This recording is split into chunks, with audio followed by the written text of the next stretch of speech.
Hey guys, it's Eric and Karina. And HR. And inheritance boy, Eric. And welcome back to the Late Podcast.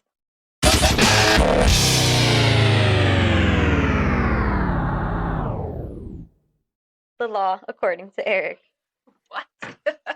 Right, so let me set this intro up. So today we are going to talk about my brother's favorite topic. Yep. Inheritances. Mm-hmm. So everybody, at least I think everybody that listens probably has an idea of what an inheritance is. Mm-hmm.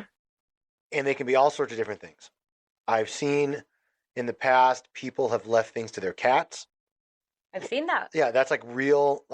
We studied that in law school about the effectiveness of a will if you leave or bequeath something to someone who is not a natural person. I mean, these are real issues. Your cat probably doesn't have a bank account.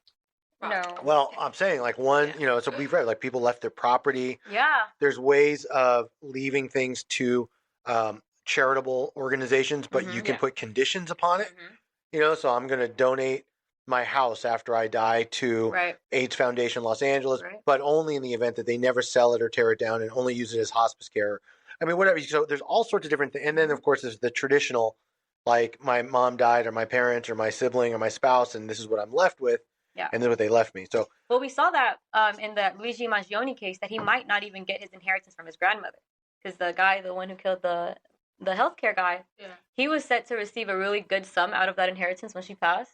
And apparently, though, she wrote in there, one of like the exceptions is if you have a felony or you are a felon, if anyone causes a crime or anything like that in her family, they will not get their inheritance. Oh dear. So he might be out of that too. So that's funny that you mentioned there are restrictions on some of those. So that's interesting that she would put that in her will. Yeah, he didn't give a fuck. Think to put that in my will. Yeah. But I've heard stuff like that. Yeah. Right. Like there was one case a long time ago that went. I mean, we studied it, and essentially, the will read that if this one person's granddaughter married outside of her race, she would get nothing. Oh my God, that is insane. No, but that that was real, and she contested that. By basically saying, like, look, that's essentially an illegal condition because, but surprisingly, it was upheld. Oh wow. Because the person leaving the money, the testator or the whatever, can basically do what they want. It's theirs.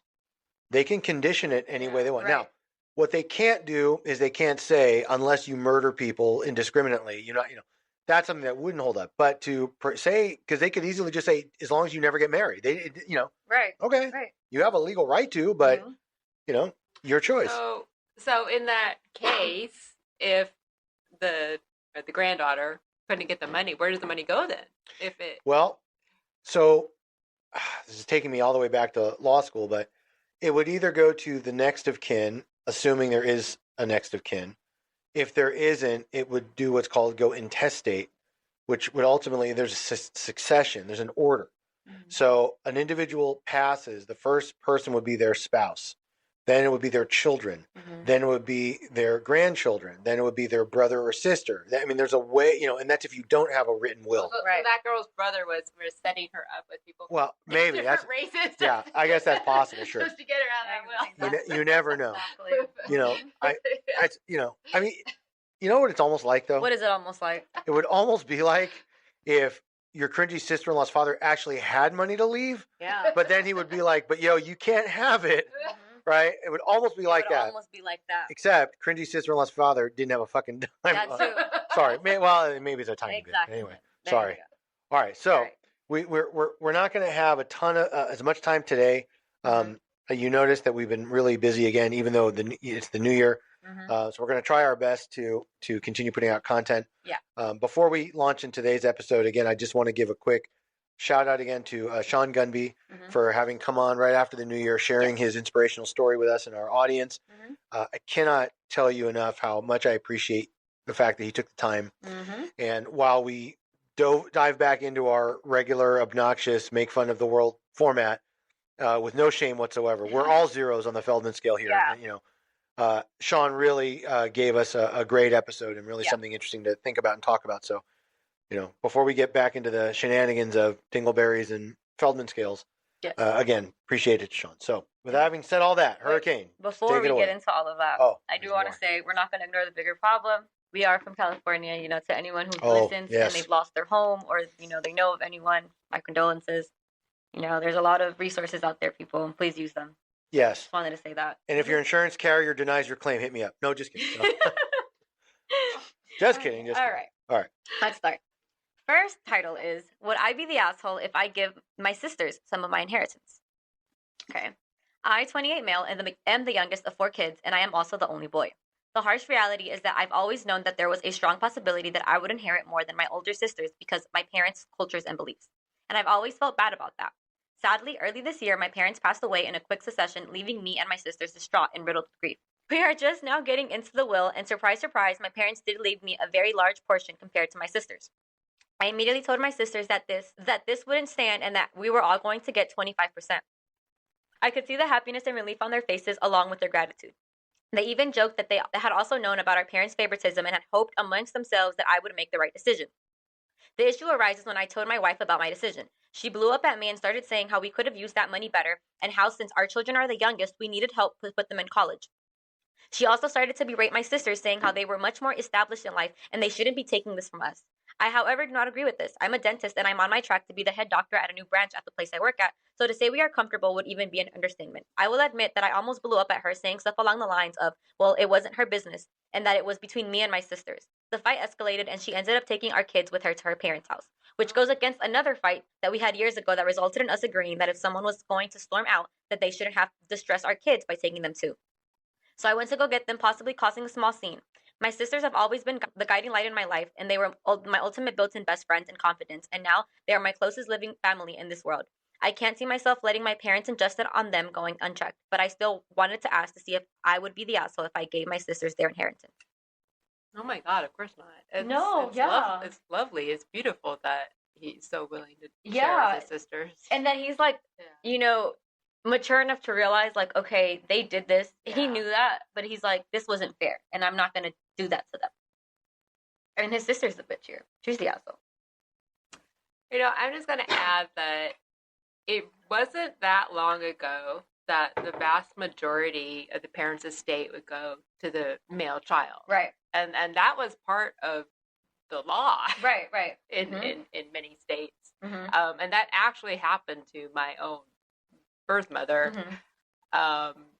And then my uncle ended up gambling all that money away when she had a child.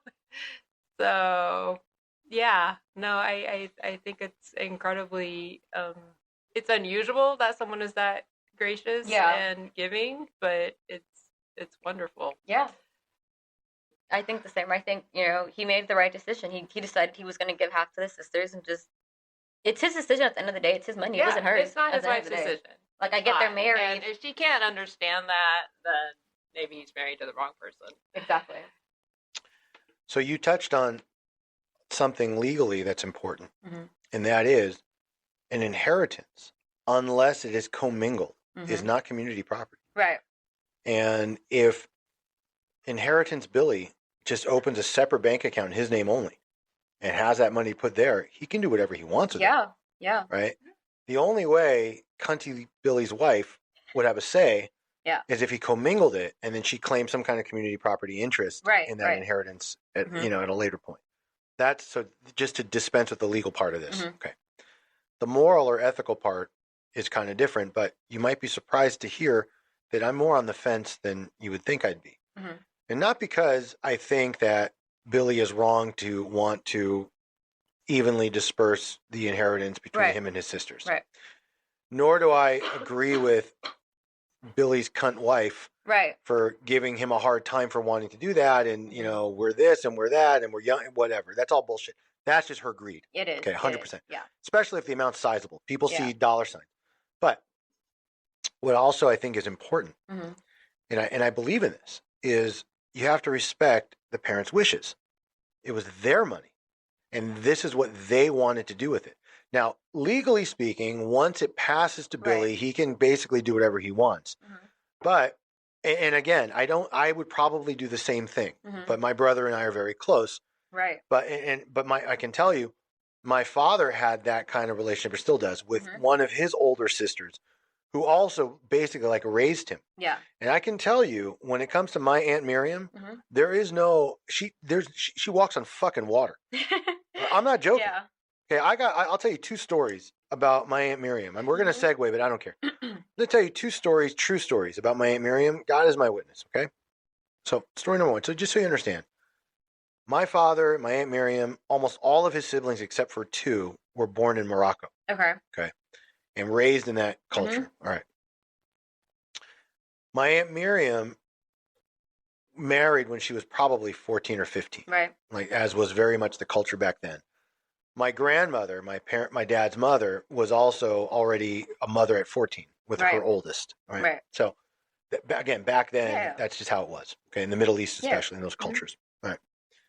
My Aunt Miriam lived a hard life. And when I say that, her husband, who's now deceased, actually was very wealthy. He didn't start out that way, but he built it. Right. He was an absolutely driven man, businessman, but he was not a good guy. Right. Okay. And he was not a good spouse or father. Right. And I don't, whoever hears this, if you know, you know. Right. Okay. Right. So my Aunt Miriam's tough. Right. Okay. Years ago, one of her other nephews, so one of her other brother's kids, was getting married in Israel, okay, where they all lived. And my Aunt Miriam was at the wedding, and the DJ was playing music that my aunt didn't like. Oh, no. So my Aunt Miriam nicely and calmly went to the DJ and requested that he play some different music. Well, somebody from the bride's family was there listening and like made fun of her for that or said something. And my Aunt Miriam straight up went and took a folding chair and cracked that guy over his fucking head in the middle of the wedding. Oh my God. I'm not like HR's laughing because we've heard this story over and over. It's real. Okay. And didn't give a fuck. I like her. Okay. Yeah. That wedding ended because she okay. All right. Iconic. When my mom was getting bad with her dementia, my father did not want to put her in a home. He kept her as long as he could. My Aunt Miriam came to Vegas to stay with them for a while, also to help. Yeah. Okay. My mom had a caregiver whose name was Mercedes. Mercedes wanted to basically run the kitchen and cook. And you can't do that when Aunt Miriam is around. Oh, okay. Okay. And I love my Aunt Miriam, and God help me, but her cooking's not all that. Oh, no, that was my next question. It's not all that. Is she good? She cooks. She uses more oil than my car takes to like lube the engine. Okay? I'm just saying. But you can't tell her that. No, you can't. Look, with the first time, likes salt, and we can't tell her she uses too much salt. Okay, here's something. The first time I took HR to meet my Aunt Miriam, we were on this cruise and we had a 2-day stop in Israel. So I took her to meet her. We prepped her like, look, she's gonna serve whatever food she serves. Don't fucking season it. Don't act like it's not. You can't season it? Because that would tell her that she didn't do it right. Oh you understand? God. Like you just don't do certain things. Okay? You just smile and grin, or you pretend you're sick. Okay. Aunt Miriam, I'm sorry. I got a stomach ache. I'm sorry. And then she'll like coddle you, like, oh, poor baby. Okay. Oh, yeah. All right. Anyway, so Mercedes kept coming in the kitchen, telling Aunt Miriam, like, you're putting a little too much of this, a little less that. Aunt Miriam took off her fucking shoe and just went after her. Like, just get out of my fucking. Didn't give a fuck. And my dad knows. Like, what can he say? He's like, okay, no, nobody messes with Aunt Miriam. I like her. I'm telling you. I do. I really do. You I would. like her. Yeah. I need to meet her. Listen, I'll show you. She's not likely to come out here. It's been a while. She's much older now and she's more fragile. I'll tell you, like HR will tell you, when we were leaving the first time and the only time HR met her, she looked her right down and said, like, you take care of him. You make sure. And I'm not kidding. Yeah. Miriam doesn't play. So anyway, and why we got off on this topic, I'm not exactly sure, except, so this guy, so I understand being that close to an older sister. I've seen it in my own father, in his family. And if this were the same situation, my dad would do the same as this guy wants to do. So, but the only thing, again, that gives me pause is I really do believe in respecting the wishes of those that leave it to you. Yeah. And if they spent the time to document and draft what they wanted and how they wanted it, you almost kind of have, and there's a part of me that's like, okay, well, I don't really have a choice. Now, it would be different. And the reason why I'm still leaning towards Team Billy here it would be different if it was a specific instruction, right? Or like one item. Like, look, everybody's getting everything except I'm going to give Billy the Camaro, right, because he always loved that car, and you girls don't. Something like that. I'd be. What kind of fucked up parent? Yes, but it's cultural. It's cultural. It's cultural.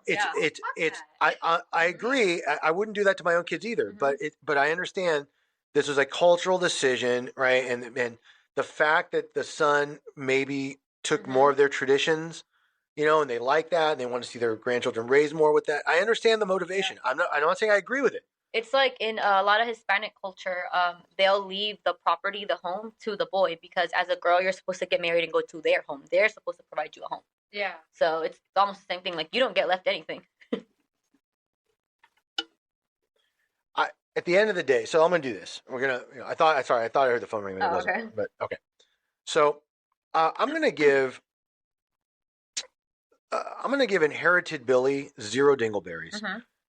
Even though it technically may have gone against his parents' wishes, I don't think that he was an asshole for wanting to, in his mind, do the right thing. Right. And by the way, there are other advantages, like maintaining a healthy, loving relationship, and not ruining a family, especially if his kids are close to his sister's kids, like their cousins. I don't know if this is a really big family and what kind of rift this would cause. So yeah, I'm giving him no dingleberries for wanting to do the right thing. I also give him 10 on the Feldman scale for him. I don't see any shame. No, we're not there yet. We're not there yet. Okay. I'm going to give dead mom and dad 4 dingleberries. Yeah, me too. 4 dingleberries. Yeah. For doing that to their kids. Yeah. And the only reason I'm not giving them 5 is because they may not have known how bad, right? Yeah. And their minds may have still been in like the old world. Exactly. Right? So they may not have completely assimilated to culture here, but I'm still giving them 4 for that, because no good would come of that other than to cause divide and angst amongst their children. Right. And even the most culturally obtuse people would know that if they know their own kids. Exactly. So I'm giving them 4 for that. Yeah.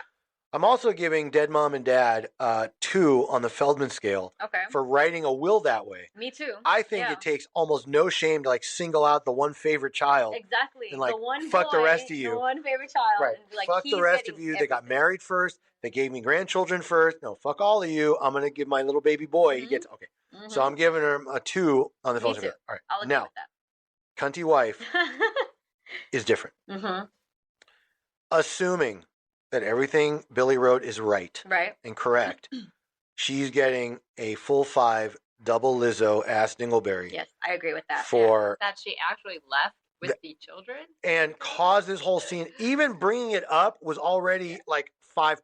And then calling the sibling. Yes, and so you're fucked up for taking this from us. Hold on, that's a Feldman scale. But but just to get no, but I'm saying just to bring it up, like, yo, Billy, fuck your sisters. That's our money, meaning mine, because that's what she meant. Okay. Yeah.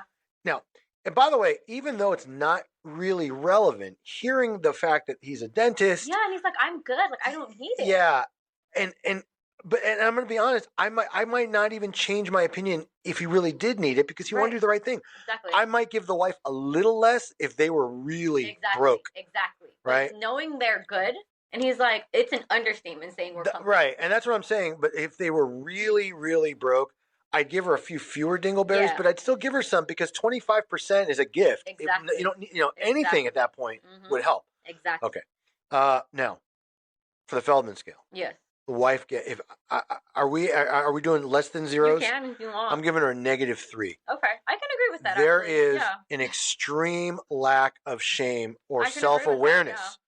Because that's the other thing about Corey Feldman, is I don't think he's truly self-aware. No. I think he perceives himself, but he's not really self-aware. So there is a lack of self-awareness here, and a lack of any shame. Yeah. To not only put your husband on blast, not only take off with the kids and fight about it, but to call the fucking siblings and bitch at them. Why would you take this from us? Guilt trip the shit out of them. Unfucking believable. When they didn't even bring it up. Like he said, I'm the one who told them. And let me say this, and I mean this. I would sincerely consider divorce. Me too. If my wife did that, and then she reached out to my brother or something. Especially if that was not something, no way. Yeah. That is so out of pocket. And the worst part is their parents just died, and you called to bitch at them that your brother. There's so much wrong with this. Is leaving them money, and you know what? Their parents just died. You're right. They just suffered a huge loss. Yeah, and excuse me. The worst part of it is the more the amount could be, I think the cunty wife feels more justified. Yeah. Right, but it makes it even worse. Exactly. Right. So, for example, if this was $100,000, which is not a small amount of money, but it's not life changing necessarily. And she's like, look, we're young, our kids are little. You guys are to each get 25. You're not really losing anything. That'd be different. But I bet you it's like in the millions. Sum. Yeah. This has to be like a sum. And that's where I think this is coming from more than anything else. It's like raw, pure greed. It sounds like it to me too. That's what I think. Sounds like it is. So, it does. All right. There we go. I mean, I know we kind of beat up a dead horse on this one, but okay. Okay. Next one. Am I the asshole for embarrassing my fiance by saying that just because we are getting married does not entitle him to my inheritance? Well, that's legally true. Exactly. But okay. I, 32 female, recently got engaged to my partner, 35 male, just a year ago. As of right now, we have been together 5 years, and our wedding is planned for May of 2025. I wonder if they're still together. Unfortunately, only a couple of weeks after our engagement, my Nana passed away. My Nana and Grandpa worked extremely hard through their lives, and were very successful and had really high-paying jobs. My Nana wrote a generous sum of money into her will that was to be inherited by me, my brother, and my 3 cousins. Even after the money was divided up, there was still thousands to each of our names. When I heard the news, I told my fiancé, and he was incredibly overjoyed, like much more than I would have expected him to be. I went along with it and shrugged it off until later in the day, when I heard him on the game with his mates saying, I can pay my credit cards off with that money, mate. We can finally get that boys' holiday that we've been planning. And laughing. I walked into the room and asked, what money? And he immediately looked up at me and said, from your Nan, babe. I immediately exploded on him and said, you won't be paying anything off without my permission, and there most certainly won't be no boys' holiday. If your money is not your money to have, it's written to me from my Nana. It's not for you. We had a shouting match, and I left the room upset. He later got off the game and found me in the kitchen where he scolded me and said, we're getting married. You will become my financial burden. Any money you take in is also mine. It was incredibly selfish of you to make such a fool out of me in front of my friends and giving them false hope of a holiday. Again, worth noting, it wasn't me who said anything about the holiday, and where I become a financial burden, I don't know, considering I'm in a very good job and I don't even want children. I left the house without saying a word, and I'm typing this at my friend's house right now. Am I the asshole here? Oh my God. No, please leave this guy. Yeah. Leave this guy before you have children with him. Yeah. I think so too. She needs to leave him. He's an asshole. He's really an asshole. Yeah. Was this guy like sitting on a game console? Yeah, he was on the game with his friends talking about all this money he got. Is he even old enough to get married? He's 35. No, I'm. Yeah, I like he's a teenager. Right, I'm making. He really does. Right, like I'm making a little bit of a joke. I know, I know, but I was like, he's 35. I mean, look, the way this was written, it feels like he might be one of those like not working at home, older men. Yeah. Whatever. This idea that you're going to become my financial burden, whatever, that was a pretty shitty thing to say. Yeah. Plus, there's no. And plus, there's no real evidence that that's the case. Yeah. Exactly, but it's completely untrue. I don't know. You can tell by the way some of the things are written, like when they're like. This is somewhere else. Yeah, this is probably England or somewhere in the UK. The mates and the holiday, right? Yeah, Nan. Yeah. Right. So I don't know if the rules would be the same. I can tell you here in the United States, first of all, anything prior to marriage is separate property no matter what. Exactly. Secondly, as long as she never commingles the money, he'll have no claim to it ever. Don't give a shit. Third, they can also resolve all this by a prenup, which clearly Dickhead Billy probably, Gamer Billy won't want to sign. Exactly. But they could do that too, and they can exclude it to even say that even if she chose to, quote, commingle it by paying community debt after their marriage, that it still retains its characterization of separate property. So there's all sorts of ways you can do this kind of stuff to avoid that kind of conflict. But my point is they're not even at that stage yet. No. Right? And she hasn't gotten this money yet. No. So that's what I mean. Like, this is why I feel like this guy isn't 35. He's like 13. Yeah. Like, that's basically like, like I can say this. We as a firm, we've had clients that have started spending settlement money way before we settle the case. And in their minds, so I'll tell you another, I feel like this episode is going to be packed with true stories. So I had a client, it was like a kind of a client. I can't give you his name, but he was referred by somebody that I knew, an existing client. Basically, he claimed that he was sexually harassed by his boss, who was a homosexual male, but who also was the heir to a very large fortune. Okay. I can't say to what, because it'll say who it was, but okay. The guy didn't feel credible, but he said he was like his assistant, like a driver, and they were in the car, and the guy reached over and put his hand on his leg and tried to grab his crotch and made this advance, and he got very uncomfortable. Okay. It's a very typical he said, she said sexual harassment thing. All right. So I sat down with the guy. I said, look, I understand you probably want, a contingency fee.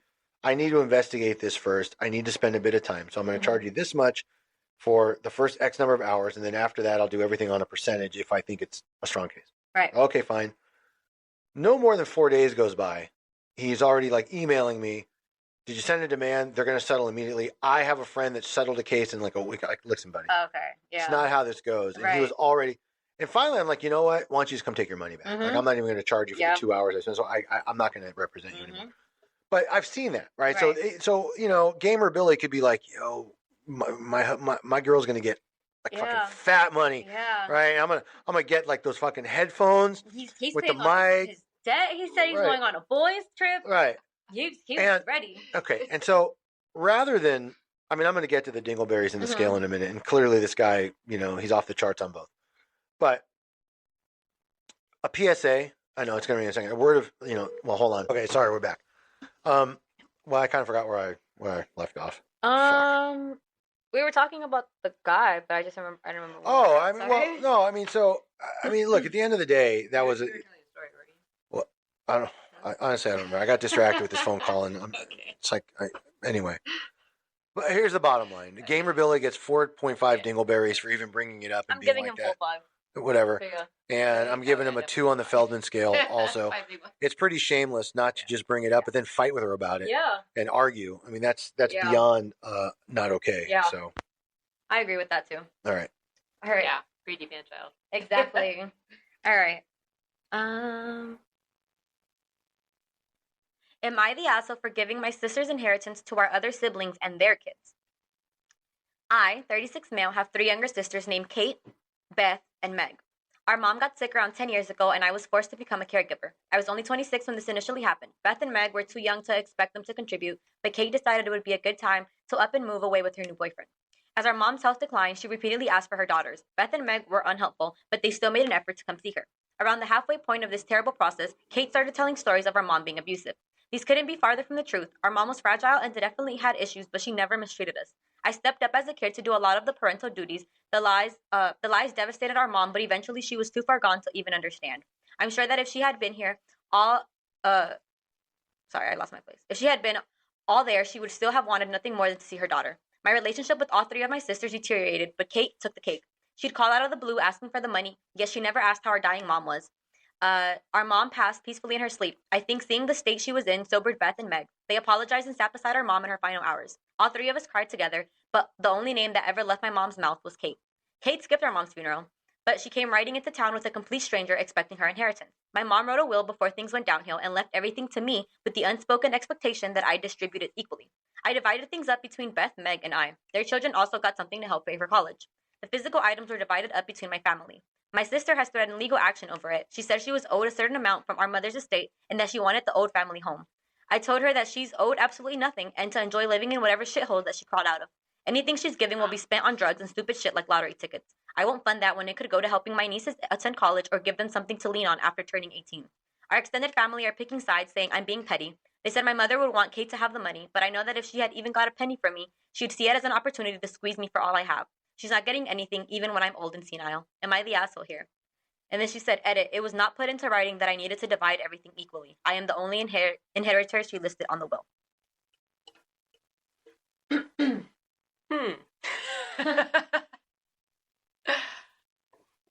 Yeah, that's a tricky. I mean, as I can understand, like if someone's really an asshole and they're just gonna spend the money frivolously when somebody else really needs it, that you would not want to give that person the money. Yeah, I totally get that. Although it is, going to create like a huge problem just between all of them. But it sounds like they're not talking anyway. Yeah, I don't think he's the asshole. I would have done the same thing. Kate sounds like she's an asshole. She's a bitch. She skipped her own mom's funeral. She didn't come see her mom, but she wants the money. It's like the money you're after. Really so it's like, no, you weren't there. And if it was his decision to put it like that, it was obviously because his mom knew he was going to divide it how he saw fit. So, I don't think he's the asshole. You're going to disagree? 1,000%. Yeah. Sorry. I'll tell you why. First of all, this was written intentionally to make this person feel better. Right. 100%. I've seen and read legal papers for years, and that's what people do. They try to persuade the reader to somehow connect with them or their feeling. Right. Okay? That's what this was. Number one. This was written to garner sympathy for his position. This was also written to vilify his sister. Right. We don't know how true it is.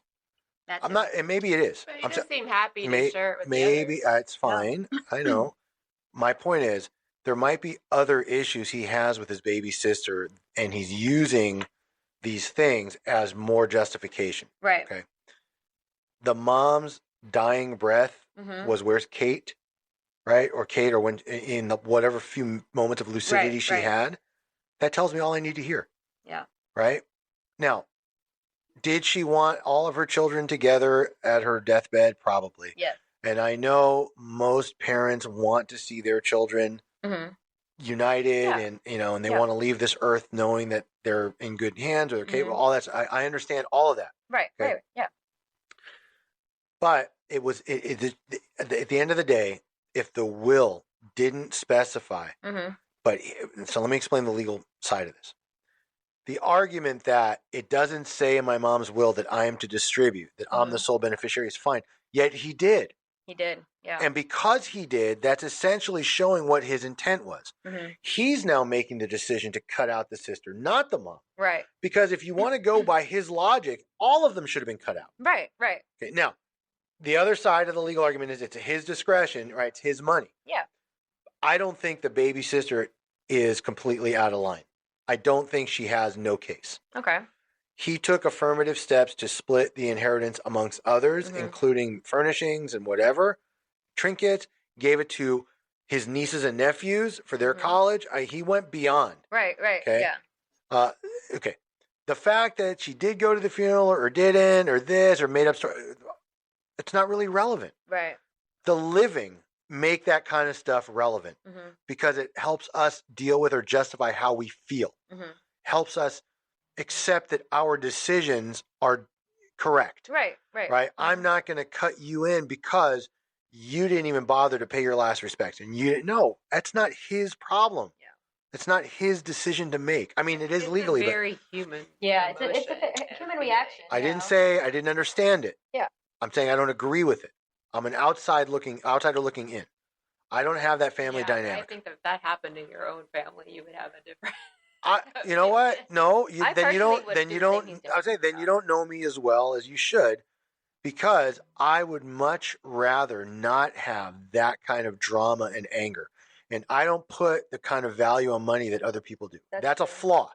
Trust me when I tell you. I know that and I accept it. I understand that that's more of a flaw on my part that I know. But at the same time, I would just do it and say, fuck it. Yeah. Life goes on. And I used to have a saying, and I still kind of believe in this, that look at any one particular amount for something, unless it's like astronomical, usually that pales in comparison to what that person will earn in their lifetime. Yeah. Right? At least I believe that I will out earn whatever this is over the course of my lifetime. So this particular amount for today may not really be, oh, the phone's ringing again. Hold on. So at the end of the day, if it were me, I would have just done it. And maybe I would have said, look, I'm going to do this because for whatever reason, mom was still looking for you. And if she's up in heaven somewhere looking down, I want her to know that I did the right thing by you. I mean, I would do it for myself to feel better, my own peace of mind. And then honestly, and that's the other thing, the fact that she may or may not piss it away on lottery tickets, it's not his business. He can't, if he gives it to her, he has to accept that she's going to do with it whatever she wants. And you could use the same justification like I do, like I'm going through a divorce. I'm going to pay a certain amount every month for alimony and child support, spouse support, child support. Right. I'm not going to sit and micromanage whatever she does. It's not, whatever. Once it's hers, it's hers. And if she, picks up some pimpy boyfriend or whatever, okay. I mean, look, will it suck to know that I'm basically paying for her to put him in, take care of his lifestyle? Sure. But you know what? At the end of the day, my obligation doesn't change. Yeah. His obligation doesn't change, or lack of, whatever you want to say, whatever she does with it. So it's a hard question because it's written specifically to get you emotional and get you siding with his position. But other than the legal question about whether or not this was intended to be distributed or whatever, no, he can't do that. No matter how mad he is, in my opinion, he has to, at the very least, I would say he should do what his mom would have wanted him to do. Right. And if his mom would have, did this. Well, I'm just saying. That's what I'm like. He already divided everything. Yeah, but cut out the other sister. Yeah. In other words, so what I'm saying is, if he believed that his mom would have wanted all of her children to share equally, that's what he should have done. That's going to be, in my mind, the underlying theme in a lot of these, and what a lot of people forget. At the end of the day, it's about what the person that's being, that dies, right, what their last wishes were to do with their money, with whatever they're leaving behind. And I am a firm believer in that. You got to respect it. I don't have to agree with it. I have a feeling my dad's going to leave a bunch of money to different charities, and my brother's going to be nuts over that. Yeah. I ain't going to say it's, we got to respect it. Yeah. That's it.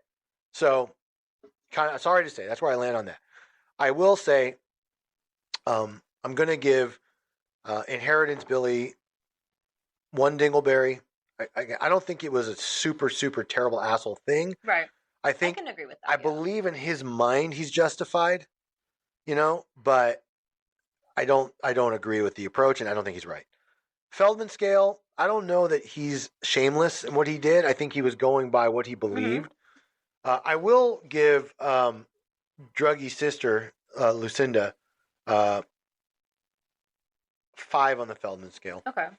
I understand in part there was probably some raw emotion. The other thing too that it hasn't escaped me. Right. These allegations of abuse. Nobody really knows for sure. Yeah. I know it's often hard to believe, and if you know somebody well, you can't believe that happens. But guess what? Uncles abuse their youngest nieces, and they don't know. No, Uncle Bob, no way. Right. Yeah. We know him. He would never. You just don't know. Yeah. And the fact that no other siblings saw it doesn't mean it didn't happen. Right. Now, it's probably likely it didn't. Right. I'm not saying, but we don't really know. And if it turns out that maybe there was a little something to it, because remember, everybody's perception is their own reality. And if baby sister truly perceived that she was being abused or mistreated, even if it was so minimal or non-existent, nobody else would think that, but she believed it, then maybe her actions in her own mind were justified. Yeah. Now, again, I'm not saying it all. We don't know. Right. But there is something to that I think is worth remembering. Yeah. Right. That at least maybe in her mind, she felt justified in what she did. Mistreated. Right. Yeah. Now, saying I want the old house, I want this. That's just. But that's her. That's her inner child. Yeah. Coming out again. But again, you didn't give her dingleberries. Oh. 2. I'm gonna give her 2.5 at least. So.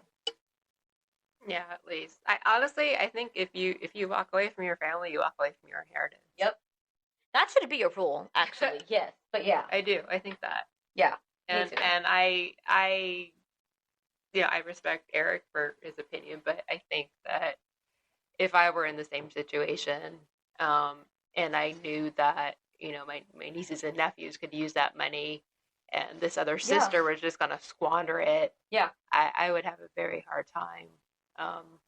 Taking it away from my nieces and nephews. Me too. No, I agree with you. Yeah. I probably would have done the same thing he did too. So, me too. Yeah. All right. Next one. Am I the asshole for telling my girlfriend that I don't want to sell my family heirlooms, yet despise how immoral she thinks they are to keep? That's the title. Like Nazi memorabilia or something? No. I mean, no. How immoral are family heirlooms? You'll find out. Okay. I, 25, recently lost my grandmother in her 90s. She was a wealthy, educated, eccentric, and well-traveled woman who has lots of expensive but controversial pieces in her home, which I inherited. These include ivory, taxidermied of native and exotic animals, minx coats, fox furs, and a snakeskin bag, and a seal fur jacket. But the most uncomfortable by far... That's gross. Okay. That's what I thought, too. That's why I reread it. But the most uncomfortable by far are the animal heads mounted on her wall that she inherited from my grandfather's side of the family. Everything is all legal and registered. There's a lot of furniture and other things that belong to my family long gone as well. Some of these have been in my family for nearly 5 generations. Well, my girlfriend, Penny, is vegetarian and adamantly against any animal cruelty, which I agree with. However, our opinions differ on this particular situation. I'm in the camp of most of these animals have been dead for over 50 years. It's more ethical to wear the clothing than to buy faux fur, which is all plastic. Nothing we do will bring these animals back to life anyway. Penny thinks it's immoral to own them outright, despite the family connections and timeline of when these animals died. She thinks we should sell them or destroy them outright. She believes the only ethical animal consumption is for museums and cultural practices. We did some digging, and the low end would be from 5,000 to 20,000, and the high end would be 50 to 200,000 if we sold all of the animal products. I'm not totally opposed to selling items, but my grandmother died 3 weeks ago, and I want to wait a little bit first at least. I've agreed to remove the heads from the wall and move the taxidermy, but I've made it clear to Penny that I have no issue wearing the fur, as again, I view it as moral to do so. It's casual, it's caused some argument between us, and I'm worried we'll break up over this. My close friends have suggested that maybe Penny just wants the money and doesn't care about the sentimental value of the items. Am I the asshole in this situation? My God, what kind of person buys seal fur? That's... I get triggered when people have like heads on their wall. I do. It's very upsetting. The heads on the wall, I do think it's weird. Yeah. Or taxidermied animals, I do think that's weird. I'm gonna agree there. Weird and creepy. Weird and creepy. Keep those fur coats. Keep them, and you wear them, bitch. You wear those fur coats. What the fuck? I have a different question. Okay. First, I'm assuming, and I don't think it's written in there, but I'm going to assume that they don't live in the grandma's place. No. So these are just items. Yeah. Okay. So, oversensitive girlfriend doesn't need to see them. Yeah, I don't know. I mean, they're not, it's not, and I'm saying it would be different if that was in their living room. Right. They, Well, I think he did put them up, and that's why he was like, I put them down. Okay, yeah. So, I mean, there's probably no long-lasting issue if you just box them up and put them in your storage or garage until you decide what to do. So that's the first thing. Okay. And if there's a way to potentially respond to this post, I would ask oversensitive girlfriend one very important question. Which is? Which is this. Lucinda, what's worse? Wearing a fake fur coat made by a fucking 9-year-old kid named Ling Ling in fucking China. Exactly. And the product of child fucking labor. Or a fucking coat that's 100 years old that nobody fucking, are you kidding me? Exactly. Look, I believe in the ethical treatment of animals, okay? I do. But I also understand that we wouldn't have certain cures for disease if not for animal testing. I don't think it should be rampant, right? I don't think it should be cruel. Exactly. But I also draw a certain line, right? Okay. And at the end of the day, he's not going to wear them. They're women's coats. Exactly. But if he doesn't want to sell them, or if he does later, or whatever, it does. Wait, this might be 2 girls. Oh, whatever. Yeah. Okay, then maybe she does want to wear them, but who gives a shit? Because my point is, it's an 80 or 100-year-old coat. Exactly. It's not, like she said, we're not bringing these animals back to life. No, nothing's gonna. And I'm serious. I would sooner wear a men's like real fur, like a fox fur or chinchilla, like coat, right? Then I would, say no. Go get some fucking child labor coat manufactured in inland China. No. That's now, unfortunately, almost all of the things we wear are made by some kid named Ling Ling. Or some place in Indonesia or whatever, or in the Shein factory. Yeah, and that's unfortunate because that's the way it is, and we rely on these exports. But again, it's like ask yourself that question: what's worse? Exactly. Right? A coat that's been on this earth for 80 years already. All right. I mean, come on. Exactly. No, that's number one. Number two, if this was, Nana's bequest to them or bequeath, whatever you call it, whatever they're called, what she left them. Right. And there is some sentimental value. And if this kind of goes along the lines of her personality, and if she was an eclectic sort of, and I've known people like that, like they're older, but they've been everywhere. They've done everything. Yeah. They're mountains of knowledge of history, and they've had these crazy. We've had a client that we have one now that had like all these crazy experiences with these actors, and like people they know, and exactly. and you know what? It's annoying sometimes to listen to, but it's also it can be interesting. Yeah. My point is, it seems like that's very much in line with who Grandma is. Yeah. So, just respect and move on, and girlfriend, whatever, especially if they're a Lebanese couple. right? I mean, just get fucking over it, okay? Just get over yourself. Exactly. If this were her grandma, oh my God, she could choose to do whatever she wanted. This is my point. Exactly. But don't impose your will on someone else from an inheritance that they can't control. It's not her fault that her grandma had, animal heads on her No, wall. she didn't say like, yo, Grandma Ethel. Go kill that deer. Right, do me a favor. I want that one. Right, I want you to leave me the most inappropriate shit you can find. No, it's not how that worked. Whatever, they opened the will. Oh, that's what I got. And that's it. You don't ask. Well, he might have. We don't know. But I'm just saying in general. Yeah, exactly. So, yeah, I'm going to say Lebanese girlfriend Lucinda is going to get 3 dingleberries for making such a fit over the coats especially. I agree with her, yeah. I don't know that it's super shameless. I think it's a genuine reaction. And I do know there are people that if they see animal cruelty in any form, it upsets them. Yeah. So I can't, it's hard, maybe an 8.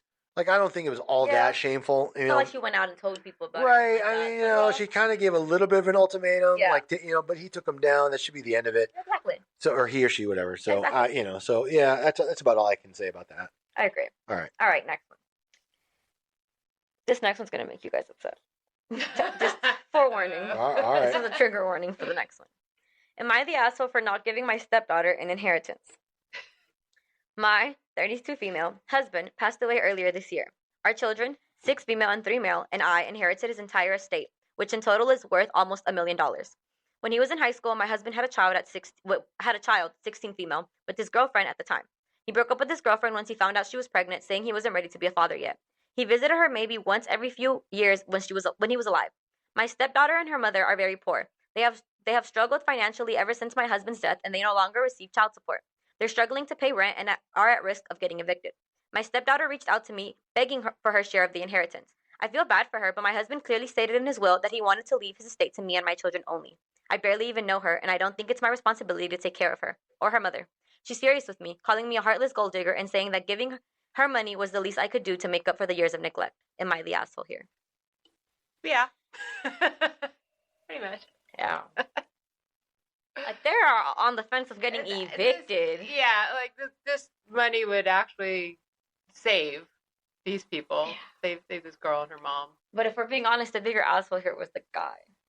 For just leaving her out of the will altogether. Yeah. Well, leaving her out of his life altogether, too. Like, he said he visited her every I wonder years. Why that is. I guess 16. Had a child when they were like 16. And they... Yeah. Thoughts? That it's tougher than you think. Yeah. I mean, the way it's written is meant to evoke emotion and tug on heartstrings. Well, those are all these stories. Well, no, because there's lots of funny inheritance stories like, yo, my dad died and left me a bowl of Cheerios or whatever. Like, I'm just saying, like, I don't know. But it's hard for me because with my attorney hat on, by the way, we fucking moved offices. I still hear the fucking sirens. Yes, we're in Los Angeles. There are fires. Yeah, whatever. Anyway, it's harder for me because my lawyer hat is always on. Right. So as an attorney, she has no case. Right. If unless there was something specific or he died with no will. Right. If he had died with no will, his surviving children or spouse, right? It would, Now, I think that Lucinda should have kicked him down something. I would have done that on my own. Right. Like, hey, this is what we were left, and I think you should have at least some of it. And then I would make it a point. I would do it through an attorney. The attorney would send them a letter, like, I'm not obligated, and this doesn't change that, but out of the goodness of my heart, I think you should have this. Right. It's hard for me to blame biological daughter for reaching out. I mean, they're on the verge of disaster, a financial ruin, very extreme hardship. So it's hard for me to say that she's any kind of asshole for doing that. Right.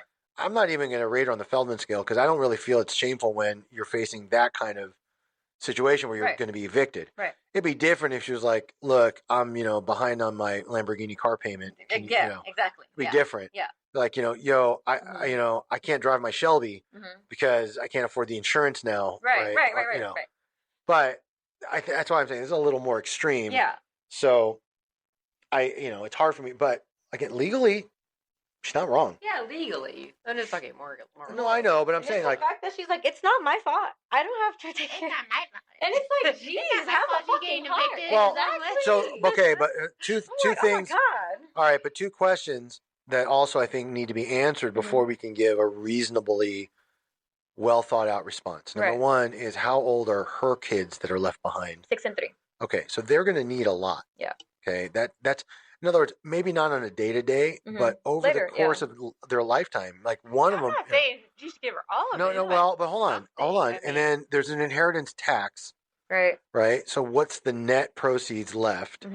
And I don't know what else they have. I don't know if they have mortgage insurance. I don't know if they were renting. So a lot of those things also should have been potentially brought up if you want an honest opinion. Because if widow Lucinda, the one that was remarried to and whatever, and her 2 children, if she doesn't work herself, if he was the breadwinner, the sole income source, and they can't have any other way to pay their mortgage, I understand being hesitant. Yeah. Doesn't mean I would give them 0. Right. I mean, I'd maybe kick them a month or 2 just to kind of help them through and let them know, look, I can't do this after this because, X, Y, and Z. Right. But we need to know more, because again, it's written in such a way that makes you automatically think that she's just hoarding this money and saying, fuck you. Right. There might be just more to it. And when the 6-year-old and the 3-year-old and their lifetime ahead of them, now living without a father. And again, we don't know if widow Lucinda works or doesn't work. Right. She may have a lot of her own financial stress and concern. And I can tell you firsthand, I know people that think that far out. Right. They're like, well, what am I going to do? I got to worry about the next 20 years. Yeah. Even if it's not super relevant for today. So I'm a little bit more sympathetic than maybe you'd think I'd be. Yeah. All right. Unfortunately, we're very rushed today and we've been really busy again. Our client came in early, so we're just going to have to. So sorry, we got to cut it short. Well, hopefully we'll be back next week. It's a hurricane. Yes. Tell them where they can find us. All right, guys. Thank you all for listening. We appreciate all the support. Remember, you can find us on Instagram at the Bensama Confirm and our podcast Instagram at the Late Podcast. You can visit our Twitter and our TikTok at Bensama Confirm. You can visit our website at eblawfirm.us, or you can visit our email you can email us at info@eblawfirm.us. Bye, guys. Bye. Bye.